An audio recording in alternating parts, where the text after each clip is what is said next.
कहते हैं पहला ग्रास गौ माता का और अंतिम ग्रास जो होता है ना वह कुत्ते का।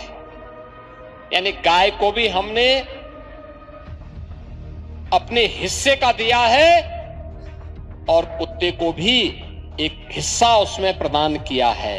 चींटी को भी आटा चीनी डाल करके लोग संतुष्ट करते हैं। कितना भी जहरीला सांप हो, नाग पंचमी को उसको भी लोग दूध बतासा चढ़ा देते हैं। लेकिन जो भी आया शरण मांगने के लिए आया तो शरण मिली।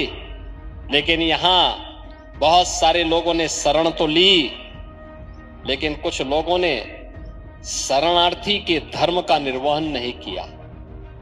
यहां आकर के हाथ की उंगली पकड़ करके बाद में गला दबाने का काम भी उन्होंने करने का प्रयास किया। देश को लूटने में कोई कोर कसर नहीं छोड़ी। मुगलों ने तो लूटा ही था, अंग्रेजों ने भारत की आश्रम पद्धति पर प्रहार किया।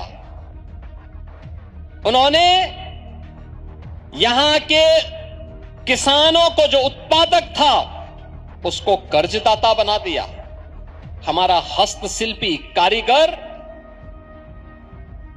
बेरोजगार हो गया।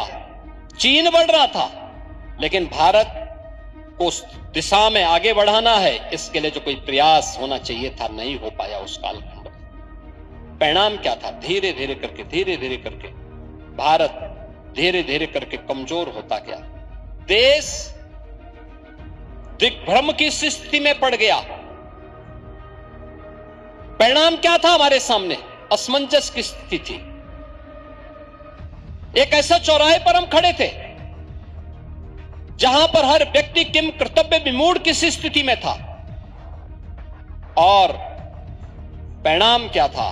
जब ये देश 1947 में आजाद होता है तब दुनिया की अर्थव्यवस्था में भारत की हिस्सेदारी मात्र 2% रह गई थी। 46% से घटते मात्र 2000 वर्ष में भारत 2% पे सीमित रह गया।